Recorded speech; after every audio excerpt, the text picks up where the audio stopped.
Hey friends! Welcome back to And the Adventure Continues. I'm Sarah, I'm Josh. and we are so glad that you're here. Welcome back if you've been here before. Oh, hey. I was just taking my run, and I thought of something that you might want to run and go do. See what I did there? And the Adventure Continues officially has its own Instagram account. Woohoo! Finally! I will put the name right here. You should go check us out and follow us on Instagram. We'd love to chat and connect with you there.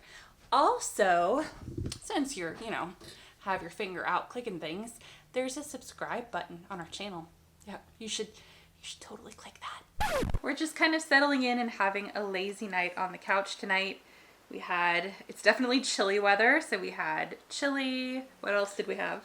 Tomatillo salsa made from scratch. Yeah, so this was our first time making the salsa. Actually, she made it. I cut the onions. Yeah. So our bellies are full, and it's been kind of a hectic week, and so we're going to have a nice quiet night and just veg out a little bit. Try to get to bed before 8. No, I'm just kidding. Too late. We have some super exciting news on the adoption front that we wanted to be able to share with you guys. Okay, so what has happened is we have actually found a sibling, a brother and a sister, that we want to move forward with. So I'll give you a little refresher as far as how the Taiwan process goes. Our first step was to apply to the Taiwan adoption program. Our next step was to complete our home study update, and while we were doing that update, we continued to review the very basic files on the website. When we found the siblings that we're now pursuing, we went ahead and requested their larger files that have a lot more detail. Our next step is going to be what some agencies call a match meeting. It's where the organization in Taiwan that the children are with review all of our files and decide whether or not they will choose us for the children. After that, God willing, we will be matched. Yay! From there, we'll go on ahead and build our dossier. And then when all of that is done, we will travel. Woohoo! With the Taiwan process, we find the children that we're interested in. We give our information forward, and then we have to wait and see if we are selected by the organization that the children are currently with. Yep. So there could be multiple families, open and available to a certain sibling group or something like that, and then the agency would actually pick the families. It's really going to be up to the organization that they're with, that they're under, as to what family is best for them, because they know the children the best. It's exciting. It's really neat to see them care that much about the children. Oh yeah, definitely. So there's a couple things. So when you switch over to the Taiwanese adoption program, you have to get your home study updated. Because we're switching from China to Taiwan. If you switch from one country to another, you have to update it. And then there was this extra document with 100 questions or something that is similar to the home study that you have to fill out. So just be prepared that there's going to be a lot more questions. They're like essay style questions. Yeah. What were some of the questions like? Do you remember? Yeah, so some of the questions were, if your child comes home and they are just absolutely terrible, what's the worst thing that they could do that would make it unacceptable for the children. When you're filling out these questions, it really helps you kind of get an idea of where you're at with things. And some of the questions were even stuff like, what's your plan for school for them? What kind of doctor plans do you have for them? What kind of therapies are you thinking about? Lots and lots and lots of questions about our marriage and what we like about each other and what annoys us about each other. Literally, it was like the home study but on steroids and essay type questions. It was hardcore. I think we probably spent 7 hours on Sunday and about 5 or 6 hours on Saturday working through these questions. It was intense, but they're done and they're submitted. Our agency is currently reviewing it, and they might come back and ask us to edit some things or add some things. The third thing is there's a letter that we wrote. Our adoption agency told us with the introductory letter, imagine that this is the only thing that is read. Out of the file that we submit, imagine that this introductory letter is the only thing they read. Are they going to choose us just based off of that letter? It's like a resume. When you're writing your resume, that whole science has been changed. Yeah, that letter was so stressful to me. Oh my word, it was so hard for me to write, just trying to think of this might be all that they review. Another thing that we had to do, which was really fun, Yeah, this was the fun part. is do a picture album. Well, it was like a scrapbook style, Yeah. so it didn't have to be. It could have just been like pictures in a Word document, and that would have been fine.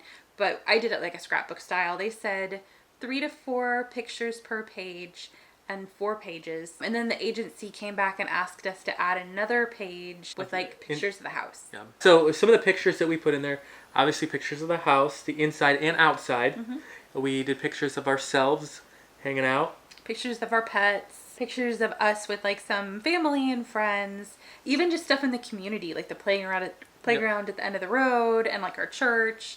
Yeah, so like the idea is just to kind of get an idea of where the children will be at, the home and kind of the environment. If you are considering adopting from Taiwan, I've heard that it might be a little bit different agency to agency. We can't really give any details of the children yet because we aren't matched. We are praying and hopeful, kind of holding on to them with open hands, so to speak. And that is our update. Okay, so quick interruption. As I rewatched the footage, I noticed that we left out some super important details in our tiredness last night. So editing lunchtime, Sarah is going to kind of fill you in a little bit on what those details are. So we mentioned that we found these amazing siblings, but we didn't really mention like how we found them. The way that we found them is with our agency, and I'm assuming it's like this with other agencies. Once you filled out your application for Taiwan, the agency has a list of waiting children already that once you've applied, they give you a password and you can log in and see all of the kids that they have kind of in the system already. That's what we did. We've kind of been watching their website and watching their website. That's how we found them. The other thing that we did before we officially made our decision to continue in the process, obviously we prayed a lot, so much prayer. And then we had physicians review the files. With Taiwan, they give you a lot of medical background on the family and the children both, which is so helpful and just a huge gift. We gave that file information to some doctors and specialists to review and kind of give us what their thoughts on the children are and what kind of therapy and treatment they think they might need. I had looked into some physicians that charge anywhere from $200 to $300 to review a file. However, our adoption agency told us about another option. I believe it's called Connecting Kids with Care, but it is a free option. They have a network of doctors and specialists who will review the files and give you reports for absolutely free. It's a huge gift. It does take a little bit longer, I think, to get both a specialist and the pediatrician reports. It took about 2.5 weeks. So if you're in a time crunch, it might not be the best option for you. However, if you're not really feeling rushed and you have some kind of time to play with, definitely consider it. We use that money toward agency fees and travel expenses and quarantine expenses. But it was just a huge gift to be able to have those reports done totally for free. Again, I think that was called Connecting Kids with Care. Sorry for the interruption. Now back to our other scheduled program. If you're in the adoption process, seriously, drop it in the comments. We'd love to hear where you're at in the process. Where are you adopting domestically, internationally? We'd love to hear your story. I think that's part of the coolest bit of this adoption is just all the people we've gotten to meet and the stories we've gotten to hear. Josh finds them all enthralling, apparently. Listen, I'm tired. Okay. Woman, you got me up so late. I'm sitting here trying. It's 8:30. I'm trying. 8:30, folks. Okay, well, we better wrap it up before this poor guy falls asleep on me.